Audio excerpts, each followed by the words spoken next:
I had the pleasure of meeting John Dwyer in the fall of 1974 when we were both new pledge brothers to our fraternity at the University of Oklahoma.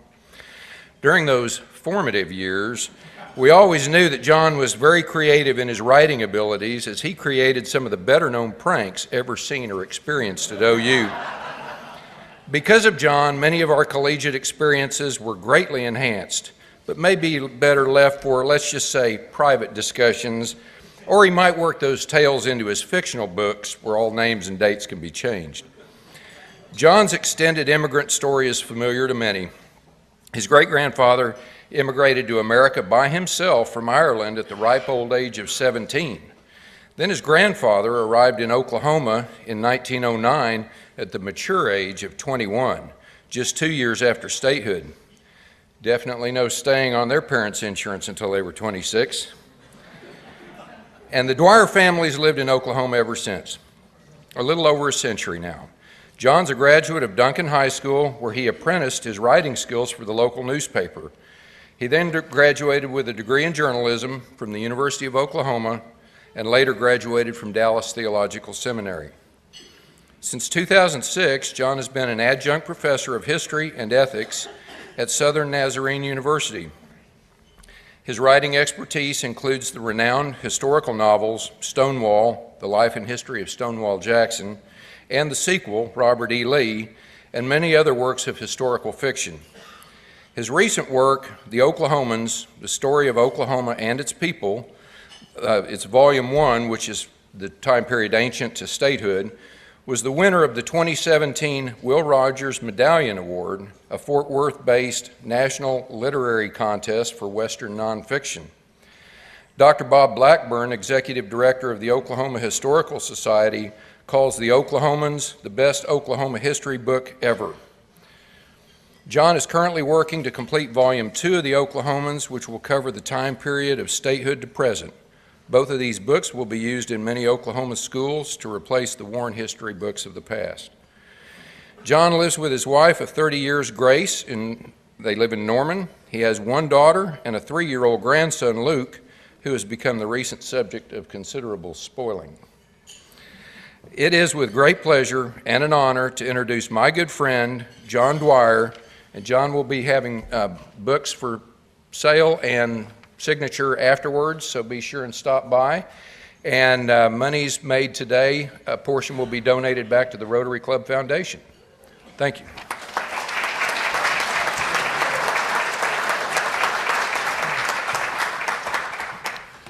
Well, it's an honor to be here before this magnificent organization, although I just am reminded again as I look out on the crowd how God has such a sense of humor. Some of these people grew up to be grown-ups. I mean, I knew some of these people before they were grown-ups. And Chuck Dye over here, Sim Group, I won't tell you how he acted up on the stage at, what was that guy's name that was a hypnotist in Tulsa? Dr. Richard De La Font, so y'all know who that is. So anyway, but yeah, we'll let the skeletons lie where they need to be. It is an honor to be here and to be among fellow grown-ups and to see so many of us that finally put to use our degrees and our God-given talents. And certainly this organization here, it is remarkable to me to see the way that you're pooling your talents and your resources to do such great works here and far away. Well, I want to start out, just give you a brief preview of this book, The Oklahomans, not just for the sake of the book itself, but because it's the context for what I'm going to be speaking about today, the history of our state from ancient times up through statehood. So Mr. McGill over there, if you guys could run the 2-minute preview video. Thank you.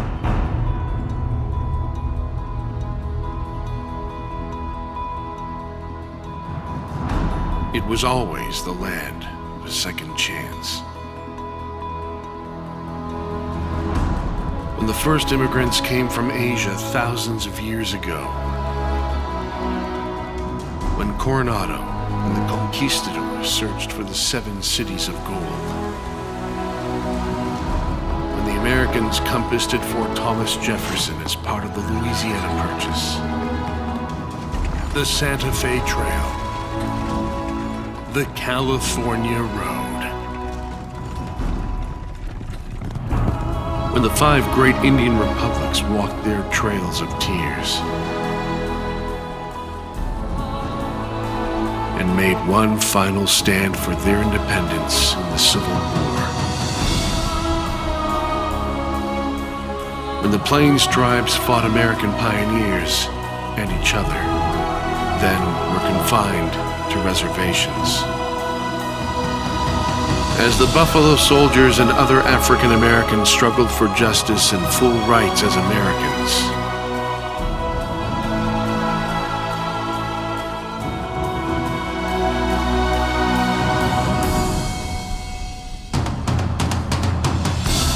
it was always a big land, a wild land, with big dreamers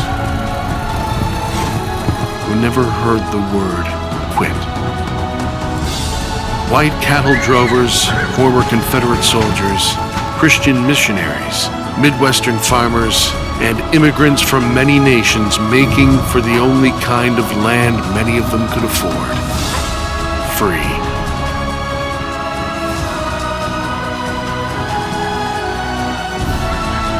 It is a story carved with a Bible in one hand and a rifle in the other.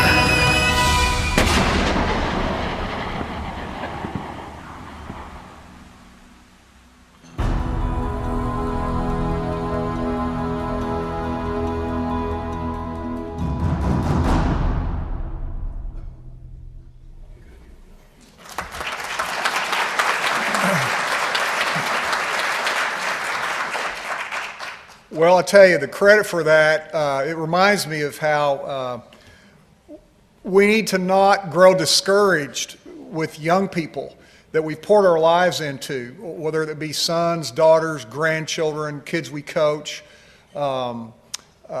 tutor, big brother, little sister, whatever. The young man who put together that and other videos that we've had, I can remember when he was in my high school history class years ago, and this guy was so uninspired. He not only went to sleep in my class, but I tried to ignore it until he started snoring. And he grew up to do this kind of stuff. So don't give up on these young people. And if there's a driving motivation for me in all that I write, it is, Rob talked about some of these forefathers I had. They're just a bunch of storytellers that go back, that used to have the name of O. Dwyer.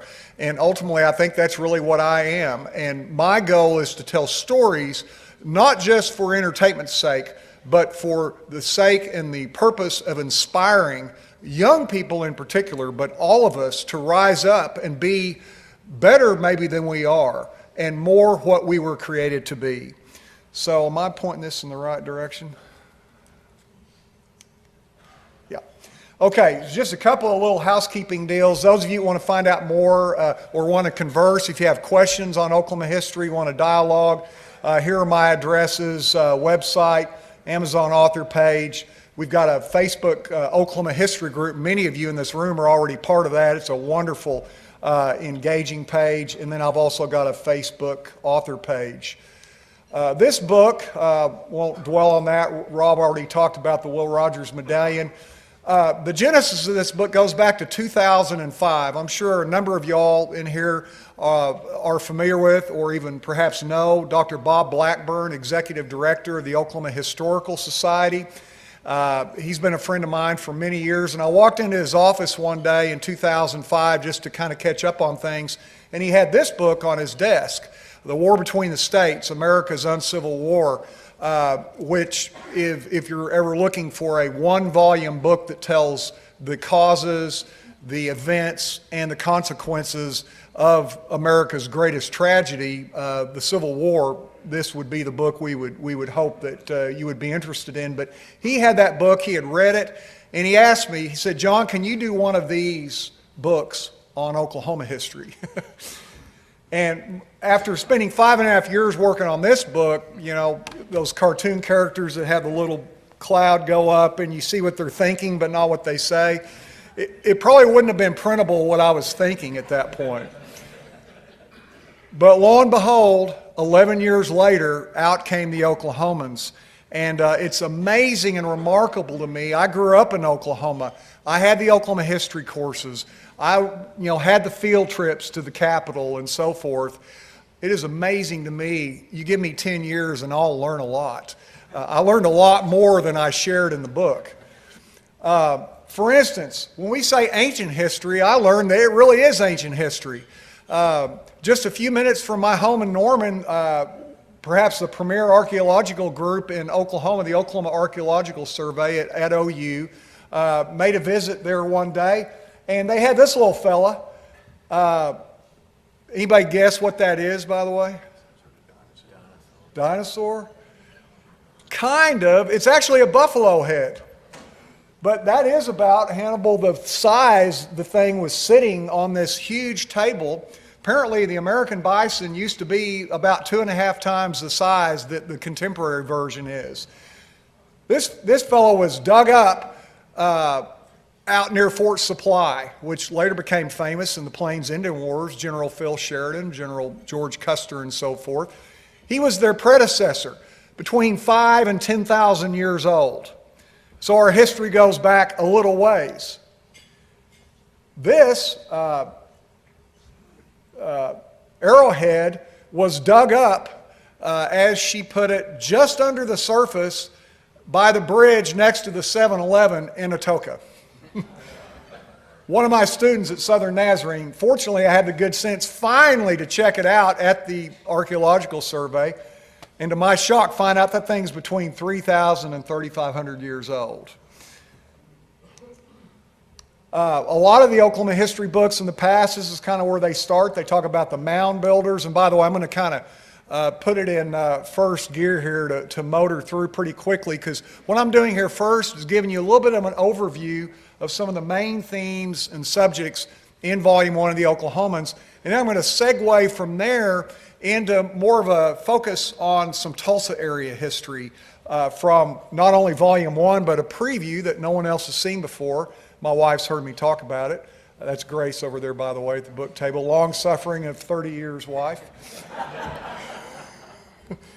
I'll tell you what, if you have to have open heart bypass surgery, you need somebody like that or you're in real trouble. So anyway, Coronado, and one of the things we talk about and we try to bring to you, the reader, is not just a regurgitated version that's newer than a bunch of Oklahoma history books you've seen before in school and elsewhere. One of the things we talk about is how Coronado, some people are aware that he went through the corner of the panhandle of Oklahoma back in the 1500s, nearly a century before the Pilgrims landed on Plymouth Rock. But what is not well known is that Coronado, on the way to those supposed cities of gold in Kansas, actually bisected the entire state of Oklahoma en route there from probably the Brazos River in Texas, roughly up through the old Chisholm Trail, modern day Highway 81. And one of the great things about Coronado is we get the first written account in his and others who were with him, eyewitness, their viewpoint in the saddle with them of the terrain of Oklahoma of 500 years ago, of the animals they came across, the friendly, the hostile and non-hostile natives that they came across. Coronado, for instance, this was not just some rich kid who had nothing better to do, came over from Spain. This guy took an arrow in the chest in a battle with the Pueblo Indians and lived to tell about it. Well, Dr. Blackburn earlier mentioned some years ago he ranked the top 50 events, most important events in Oklahoma history. And I was surprised, and a lot of people, he rated the Louisiana Purchase #1 over 200 years ago. This map kind of helps tell the story. Yeah, that was when Oklahoma was brought into what would eventually be part of the United States. We have a painting in there. I give you this painting as kind of a sample of the gallery of art that was possible to be used in an Oklahoma history book. Teaching history at Southern Nazarene the last 12 years, one of the courses I teach is Oklahoma history. In the last class period, we always meet at the state capitol. And I noticed through the semesters and the months and the years that there was this incredible gallery of art hanging on the walls at the Capitol that was not there when I was a child. And I also noticed, some of y'all are nodding your heads, you've seen it, I also noticed that almost every time out there was a new painting that went up. And it's remarkable because the paintings such as this by Oklahoman Mike Wimmer, some of y'all may know him, lived many years in Norman and Edmond. It's classical and traditional style, but most of the artwork that's there now has been done in our generation, in the last quarter century. When you look at this painting up close, it couldn't be clearer, the transfer of Louisiana from Napoleon to Jefferson and the Americans, if you were there right in the middle of it. And again, we found this great gallery of art that had not been in the Oklahoma history books before. And Dr. Blackburn said, well, I'll help you get it. And he contacted the State Arts Council, Amber Sharple, some of you may know her. They were thrilled to have these magnificent works of art distributed and broadcast out to a larger audience. The Santa Fe Trail by the great Wayne Cooper of Depew, who lives and walks among us now. This is an example of one of the primary objectives that Dr. Blackburn wanted to see in our book, and that was a more clear and definitive emphasis on the commercial history of Oklahoma.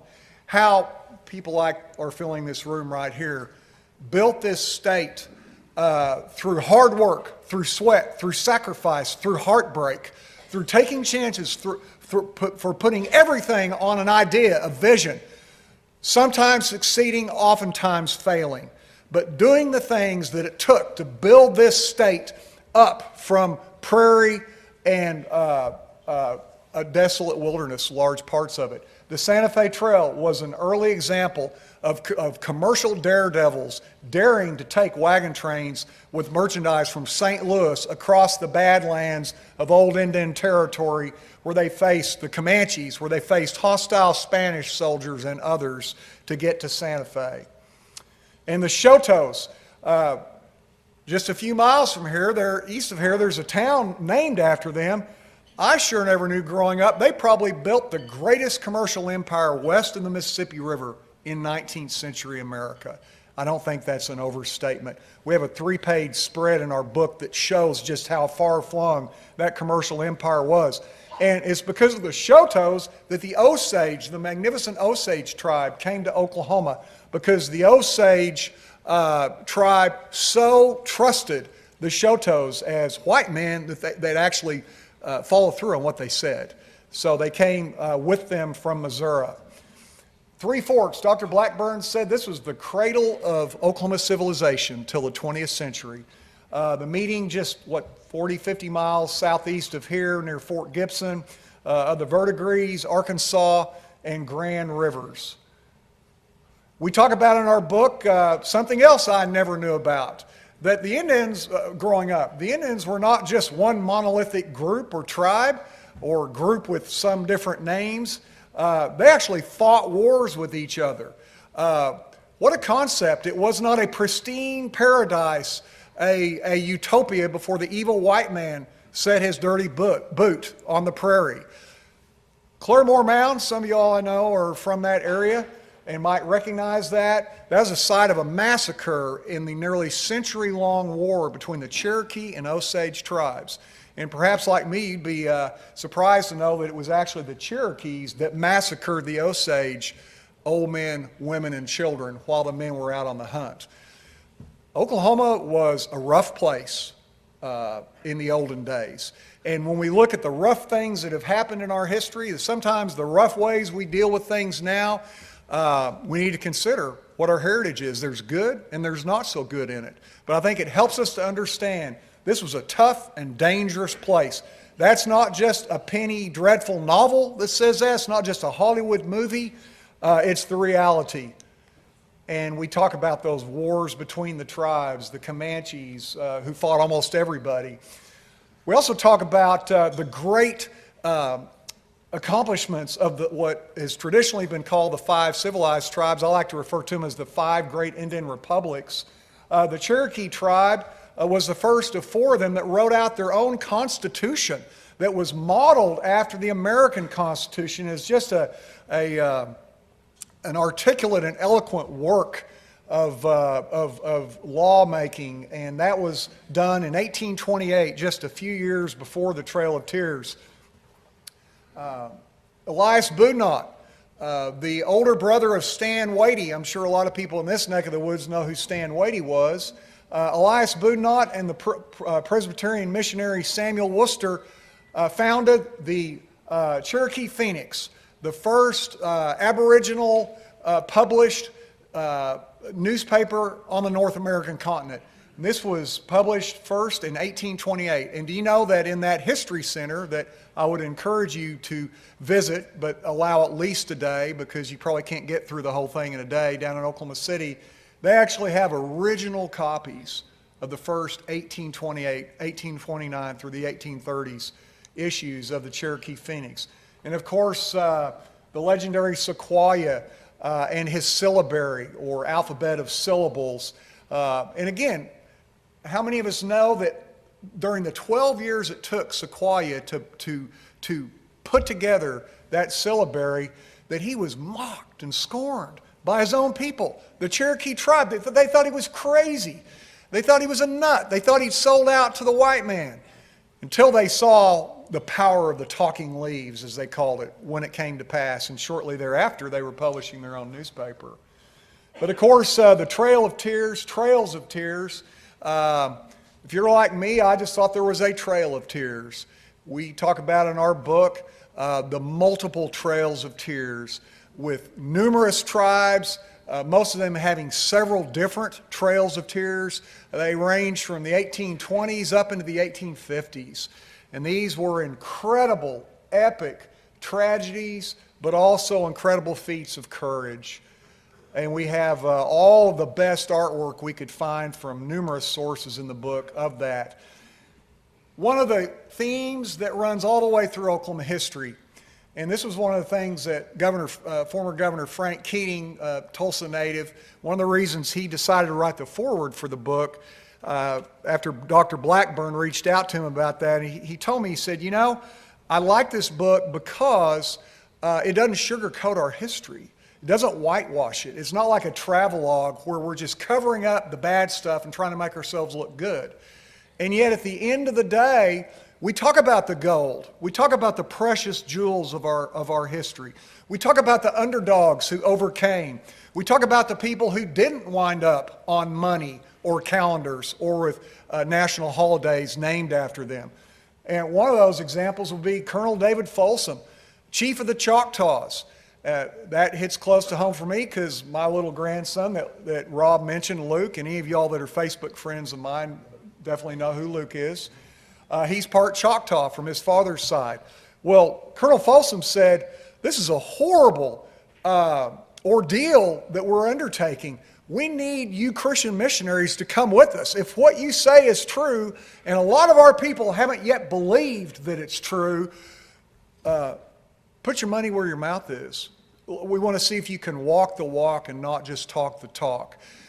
And so Folsom called the missionaries west with the Choctaws, and the remarkable thing that happened was after these just pitiable journeys across the country and through freezing swamps and blizzards and disease and ships sinking in rivers, which what happened with the creeks. They got here, and missionaries died, suffered, got sick on the trail with the tribal members. And so when they got here to Indian Territory, many of those tribesmen came to Christ and became Christians, and then they rose up, and when their generation, they were taking over as the pastors. They were building the churches, such as Wheelock Church, first still standing church in Oklahoma, built in 1832 in the Choctaw country. And we also talk about something that's typically overlooked in Oklahoma histories, that the slaves, slaves? Yeah, the slaves of the tribes. All of those tribes had their own black slaves. They came with them. They suffered with them. They got sick and they died and they helped build Indian Territory and then Oklahoma with them. I got taken to task and I at first was embarrassed. I thought, wow, hopefully mission accomplished. Amazon, they have reader reviews, and somebody took me to task on there. It was an anonymous, and they said, wow, I was expecting, I wasn't expecting as much focus on African American history as this book. There were a lot of white people you could have spent your time writing about. And I was shocked. I mean, I'm not a liberal Democrat, as Chuck Dye here will tell you, but I thought, mission accomplished, because one of our goals was to put together, and that's why I spent many hours interviewing Bruce Fisher, son of Ada Lois Scipio Fisher, the first African American student at OU, to hear from him and others what the history, the unknown, the underlying, the invisible history in previous Oklahoma history books of the African Americans were. Well, right down the street from us, right, 18th and Cheyenne, the Creek Council Oak Tree, where the Creek leaders met when they arrived here, the first bunch of them on the Trail of Tears, and began to build a new life. I'm going to kind of scoot through here because I want to get to some of the Tulsa stuff. First oil strike, John Ross's little brother, 1859. Did we even know the Civil War took place in Oklahoma? I didn't growing up. Here's just a partial, some of the bigger battles and shootouts that occurred. You'll see it's almost like a ring around Tulsa. We have a whole 31-page chapter called Uncivil War devoted to the war between the states and the campaigns, the personalities, the battles that took place here. These are loyalist, pro-federal creeks at the Battle of Round Mountain. It's just a few miles west of where we're standing right now, near where the Arkansas and Cimarron cross. The only Native American general in the Civil War, Stan Whitey, an Oklahoman, a Cherokee chief, also the last Confederate general to surrender in the war. He was highly regarded enough that the United States dedicated a postage stamp to him in the mid-90s. And here's a painting that hangs on the wall right outside of Dr. Blackburn's office of Stan Whitey and a mixed batch. They called them the Cherokee Rifles. They were Cherokees, Chickasaws, Choctaws, and Creeks sinking a Union gunboat in the Arkansas River. Again, just maybe 40, 50 miles downriver from where we are right now. And we talk about what the death toll, that the Civil War was the most cataclysmic event, the largest proportionate death total of any event ever in Oklahoma. The Plains tribes, one person recently said, oh, it's so sad what happened to those poor Comanches on the Trail of Tears. Well, let me just say, if the Comanches had been anywhere near the Trail of Tears, they'd have been scalping Cherokees and Seminoles and Creeks. They didn't like the 5 Indian republics at all. The Plains tribes were very different from the groups that came from the east and southeast. We talk about that. We talk about the Plains Indian Wars. We talk about, again, the forgotten or unknown history of African Americans in our state, the Buffalo Soldiers that played a key role in winning the West for American civilization, for Christian civilization to be able to advance over Comancheria. I love the Comanches. I grew up in Duncan. I had multiple classmates. All of the Indians that we went to school with were Comanches. Great folks.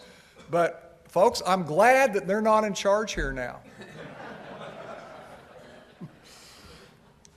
The Chisholm Trail and the great overland cattle drives that Oklahoma was the centerpiece for. The coming, again, the commercial impulse. J.J. McAllister, a former Confederate general who realized there was coal under the ground, just under the ground near McAllister. Railroads were coming through and a bunch of people wanted to come out here. Gee, can we put these things together and monetize them? Shouldn't be shameful. We're a capitalistic society, right? Well, McAllister's brainchild became McAllister, the town, and then opened up Eastern Indian Territory for commercial enterprise. Did you know the greatest lawmen in the Old West were right here? The only difference between Heck Thomas and Rooster Cogburn is Rooster drank more whiskey and had an eye patch. Anybody, have you studied Heck Thomas and read the novel True Grit? I mean, even though the author denied it, It may have been subconscious. Sometimes people even plagiarize subconsciously. As an author, this can happen, I realize. Heck Thomas was Rooster Cogburn. He also helped found the town of Lawton. Bill Tillman, another one, another great lawman who Sam Elliott played in You Know My Name a few years ago, a great Western. Bass Reeves, the great African-American, big, husky deputy marshal that if you saw the recent version of The Magnificent Seven where Denzel Washington played Sam Chisholm, I'd just love to ask them, did you model Sam Chisholm on Bass Reeves? Because that's who that was. This guy he was kind of a black John Wayne. You know, he never pushed people around, never insulted people, but he also wouldn't suffer abuse and he wouldn't put up with disrespect. I recommend that movie to you, by the way, the old and the new Magnificent Seven. Did we know there were lots of land runs? Yeah, just like the Trail of Tears, there were multiple Trails of Tears, there were multiple land runs. And when too many people started taking each other to court, beating each other up, shooting each other, the Oklahoma way, right? Then they start having lotteries. Let's unsaddle the horses, okay? Let's take down the wagon traces and let's do this a little more civilized fashion. Those land runs far and away. If you've ever seen that film, if you haven't, I recommend it. Tom Cruise and Nicole Kidman. Ronnie Howard, born in Duncan, Oklahoma, my hometown, was the director. And he had 4 Irish forebears that were grandparents that all rode in the Cherokee Outlet Run of 1893. None of them got land, though. That's the only extant photograph during any land run.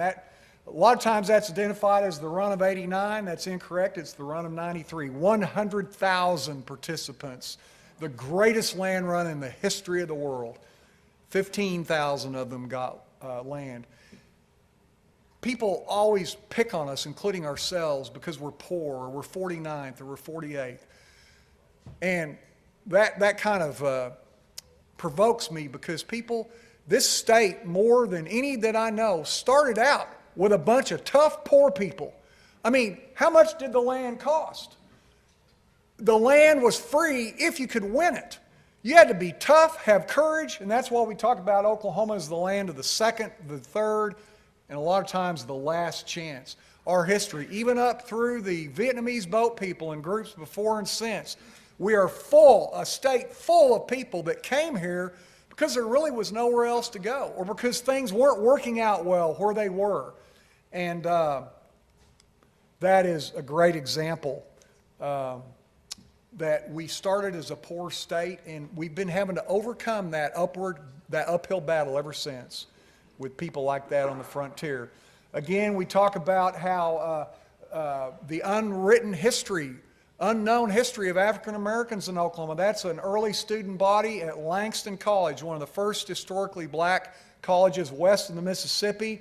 The United States Census, and this was reported by Jimmy Franklin, an African American historian, says that black men and women owned 1.5 million acres of land in 1905 in modern-day Oklahoma. Now, they skipped that in my Oklahoma history 9th grade class. Think about that. In an era of Jim Crow, before it was even a state, 1.5 million acres of land. That's why you see within a few years all these all-black towns grew up east and west Oklahoma because they had land and they parlayed it together. We talk about the oil booms, the first great strike, the Nellie Johnson right up the road. I've got to stop here in 2 minutes.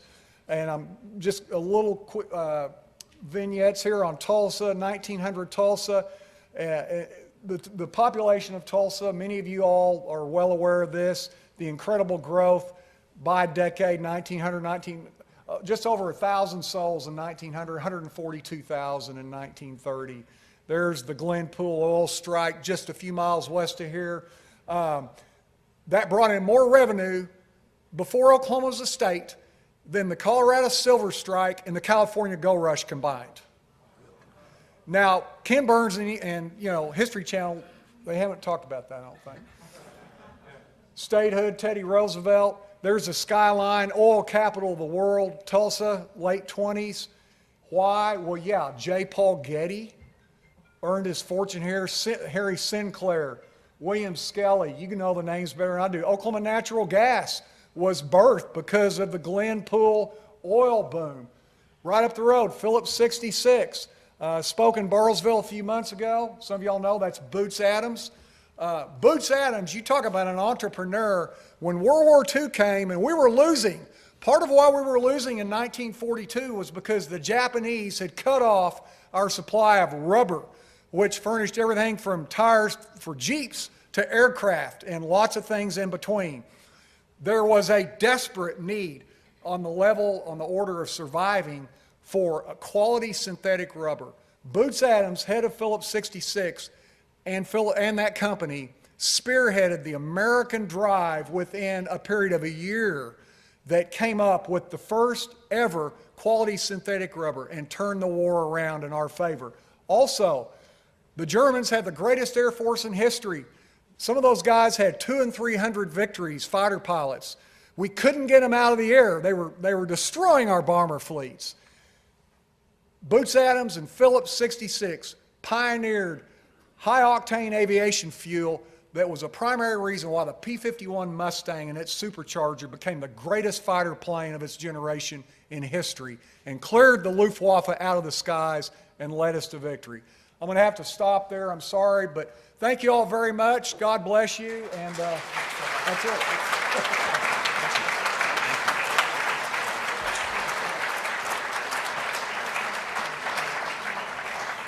Now, John will be sticking around, and if you have questions that you want to direct to him individually, please feel free to do that. Please feel free to stop at the book table, pick up a signed copy of one of his books as you exit.